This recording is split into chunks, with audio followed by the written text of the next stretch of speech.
Hey, what's up, guys? Welcome back to the channel. So today I'm just going to continue to elaborate on the discussion from the last two videos. Yesterday, in the last video, I was talking about concept versus reality, and today I want to talk about insight and intellect as two complementary modes of perception, modes of understanding. And I want to draw them out. I use the terms insight and intellect, which come directly from Bergson. But if you are sort of a broad reader, you'll see that this dichotomy, or these two modes of thinking, faculties of understanding, are discussed widely across the board. Like in Hegel calls it understanding versus reason with a capital R. It's also a big part of Taoist philosophy, which just talks about the Shushen versus the Yuanshen, which is the intellectual spirit, or it's the same thing, intellectual spirit versus the original spirit. I want to discuss this because in general, I don't bring these things up to talk about theories or anything like that. These are aspects of consciousness which are confirmable through your own experience. And I'm bringing it up because I recognize the value of this in my own life. This is something this is a valuable distinction that you can make, or to start observing in your own life, in order to just to have a more depth of understanding and a more meaningful life, right? So I'm using Bergson. Mostly what I'm saying is Bergsonian, and in the last video I put in the description a link to the Introduction to Metaphysics, and in that is basically he's proposing a new way, or not a new way, an old way also, but for the West, right? Because the West, we're like a 500-year-old culture in terms of our actual expansion on our knowledge, and he's proposing a new way of going about philosophy, right? The actual practice of metaphysics. So I want to get a little bit into that just by discussing the distinction between the intellect and the intuition. So yesterday we were talking about concepts, right? The difference between concept and reality. Concepts being built up from the sort of milieu of experience, the really massively complex amount of information we get from actually experiencing through this human form. In building up concepts, we're using our intellect. This is a faculty that's developed in basically evolutionarily in order to allow us to deal with the material world, to build things, to understand the nature of things, to make basically encroachments on the future. We have experience, and we remember that, and in remembering that, the relationships between things, we then can formulate new behaviors that will give us outcomes in the future. So it's a practical function of the living of a living being. But being that it's developed out of evolution, the fact is that really you have to assume that there's an underlying form of consciousness that it developed from, because life had to be living in order to develop this faculty, right? And obviously our intellect is very, very bound up with our bodies. It's very much a part of it's developed out of our nervous system, and so being that it's both functional and it's a product of our physical evolution, it's necessarily limited. It's not limited, but it's specifically functional, which means that it gives a certain type of information, and that type of information is, as we're discussing, it's a way of manipulating. It's a way of isolating separate entities, or creating in our mind's eye separate forms, and then manipulating them abstractly in order to determine what potential outcomes. Okay, the underlying field of information that we are abstracting from is our access to a much larger form of information. But if you really observe what that information is, it's of a different form. And again, I'm not going to go too much into this. This is a long-term thing to explain. But I would really I'll put some more things in the descriptions that are worth listening to, because Bergson describes it much better than I do. But the point being is that our underlying experiential plane is directly accessible to us. However, the type of information that we get is a much more variegated, and it's also in the realms of qualities. So we see colors, we see shapes, we have feelings, and it's all bound up with the flow of time. But what I want to illustrate just in this video is what it means in terms of the actual the faculty of intuition, and how you can access it yourself and start to explore these different aspects of consciousness, which are very extremely useful in terms of gaining new insights in your life and living a life of gnosis, the idea of gaining the sort of direct communion with life, which is literally the meaning of the word yoga.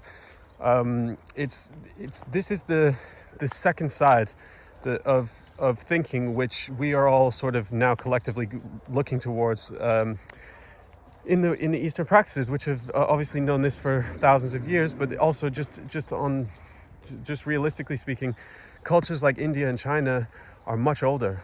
They've been established they've been established for a much longer time than we have in Europe, at least written, and in terms of their development of their thinking. The Europeans, we had a big fracture, and we've had all these sorts of warring situations that have articulated our history and have given us periods of like dark ages, where really we only came out of that because of the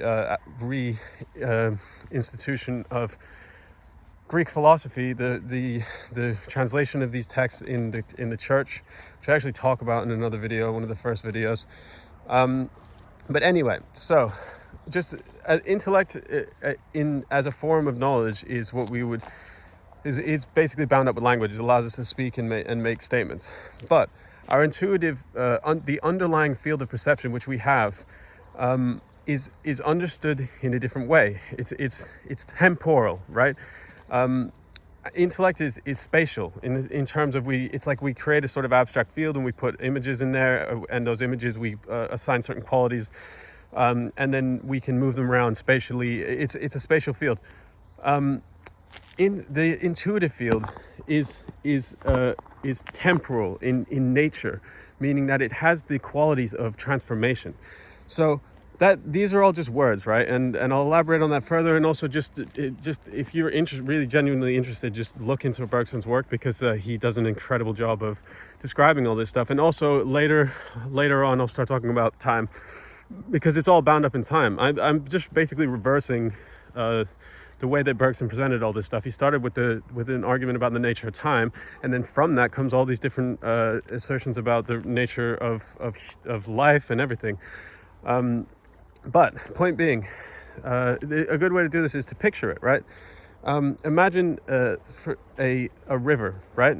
But from the perspective of not what you know about it, but the movement of it. Imagine, as Bergson describes, and this is the same thing in contemplative practices in yoga and in the Eastern practices, which is to in some way connect yourself to it. It's the empathic connection to other bodies, beings, and then perception, the internal perception based on our underlying understanding of the way that things go through time, right? These are moving images. But back to a river. Picture a river, right? You can feel it. It flows from the top of a mountain down to the sea. You'll see that the clouds lift off the sea and they go back to the top of the mountain, and it's condensing and it's a continuous flow. You can just me describing it now again is sort of redundant to the point of these are things that you can actually observe within your own consciousness, and in doing so gain really interesting insights, which is very interesting. Like today here it was foggy, right? And I realized it rained yesterday, and it's interesting. It's where I live is quite dry, but the rain, it rains, and then the next morning the fog comes out of the ground. But you can directly access that information, and you can really live in it in your mind. And it doesn't have words. It's an alinguistic space, and it has a lot more information that's much more. It's not much more interesting, but the point is that this is the source of information. In Introduction to Metaphysics, which I linked in the last video, he's basically proposing the job of the philosopher, and it's very interesting because it's obviously also exactly the same as the yogi or the sage, and the point is that these are all recurring themes because this is something that you can observe from your own consciousness. You don't need to dispute the theory. You just need to observe yourself.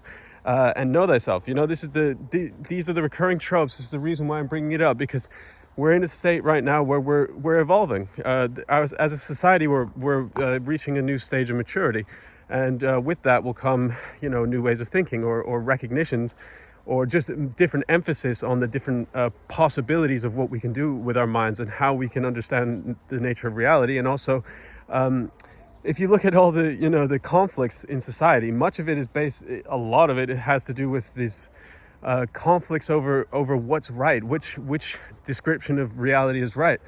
That's only a problem if your descriptions of reality aren't based on something which is confirmable by all of us through our own experience. And it's clear that there is two complementary ways of viewing reality. They're intertwined, and they're not necessarily, for society they're both essential, because we need basically language to create all these complex higher order societies. But the underlying field of information, our intuition, is the source of all of our knowledge. And again, just by the by, it happens to be pretty much the unspeakable aspect of what everyone's describing in all the different schools of thinking, right? And I just thought it's funny, the first line of the Tao Te Ching is: the Tao that can be spoken is not the eternal. The Tao that can be taught is not the eternal Tao. The name that can be named is not the eternal name. The eternal is this. This isn't me telling you anything except for just drawing the parallels. The Buddha said there's the finger pointing at the moon. So you don't look. The finger is not the moon. The pointing is not the moon. And it's the same with. That's like an analogy for language and the way that we think. The words are not the thing that we're looking for. The thing that we're looking for is accessible to us in our consciousness by the use of silent observation. So that's the one for today. Hope you guys liked it. Subscribe and give it a like. Put it in the comments if anything. Hope you're having a good day, and I hope this is interesting.